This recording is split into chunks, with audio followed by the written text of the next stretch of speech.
जिसमें जिले के जो पुलिस के आला अधिकारी हैं वो कहते हैं कि मामला रोड रेज का है। उसी सब चीज को क्लियर करने के लिए मैं पहुंचा हूं। जो मदन चौहान साहब पूर्व राज्य मंत्री हैं और भाजपा के वरिष्ठ नेता हैं, और पूछना चाहूंगा रात ऐसा क्या घटना हुई थी जिसके बाद इतना बड़ा भूचाल आया, और भूचाल के बाद जब जिले के अधिकारियों ने अपना वर्जन देना शुरू किया तो उसमें भी कहीं ना कहीं कड़वाहट नजर आई।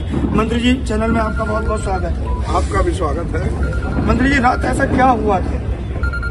देखिए, रात हम किसी हमारे मित्र हैं हिरणपुरा गांव के जितेंद्र, उनके भतीजे के सगाई समारोह में जा रहे थे। लगभग 9 बजे, पौने 9 बजे का समय होगा। तो जैसे ही गढ़ मेरठ रोड से हम हिरणपुरा मुड़े, बीच में कुछ अंधेरा सा था तो हम उस रास्ते पर मुड़े तो बीच में 3 लड़के, जिसके एक लड़के के हाथ में 2 पिस्टल थी जो बिल्कुल, क्योंकि वो सफेद सी और स्टील टाइप की थी तो दिखाई दी हमको, और वो बिल्कुल उसमें था। तो हमने समझा कि भाई ये कोई अपने लिए कुछ कर रहे होंगे, तो हम निकलना चाहते। धीरे धीरे शीशे बंद थे, हमारी कोई वार्ता किसी से कुछ नहीं। अचानक जैसे गाड़ी पहुंचती है तो वो आदमी गालियां दे करके गाड़ी की तरफ को आता है और आकर के अगले शीशे पे प्रयास करता है, लेकिन गाड़ी थोड़ी सी चल रही थी तो उसका जो पिस्टल है वो ड्राइवर की उस पे लगा, शीशे वाले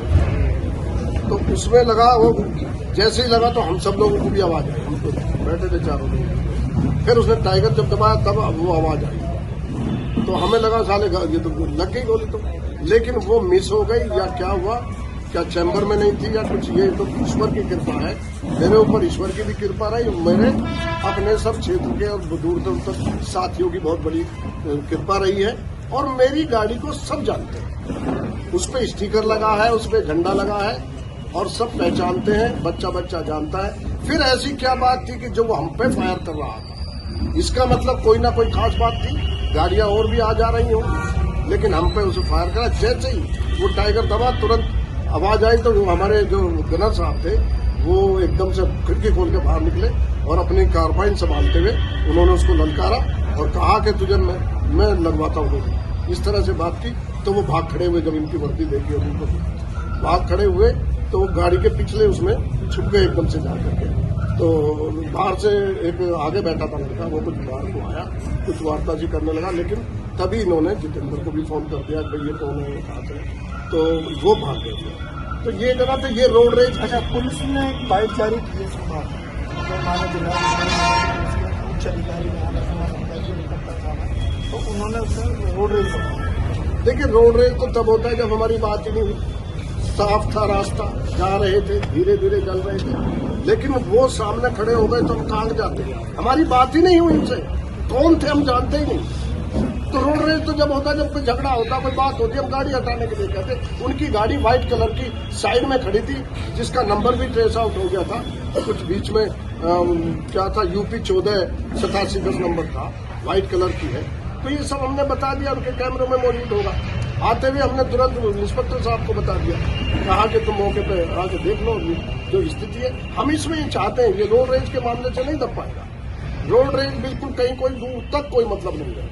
हमें ये यकीन है कि अगर हमारे साथ सरकारी गनर नहीं होता तो हमारे साथ अनहोनी जरूर होती, लेकिन ईश्वर की कृपा है और कुछ जनता का आशीर्वाद है, इसलिए। अच्छा, अधिकारियों से आपकी वार्तालाप चल रही है, तो अधिकारी अब क्या कहना है? मेरे अधिकारियों ने आश्वासन किया है कि, और मैंने भी उनसे ये कहा है कि जिसने पिस्टल से हमला किया उस आदमी का पूरा पता लगना चाहिए, वो पिस्टल बरामद होनी चाहिए, वे लाइसेंस की है या बगैर लाइसेंस की है, आखिर वो पिस्टल कहाँ से आ रही है, कौन इसके पीछे है, कहाँ से वो आए थे, क्या ये पूरी जानकारी उसकी हम चाहते हैं, ताकि हम पे दोबारा हमला ना करे। अगर इन्होंने छोड़ दिया उसको रोड रेज के नाम पे, तो कल को हमला करेगा, कौन जिम्मेदार होगा? क्या पुलिस जिम्मेदार होगी?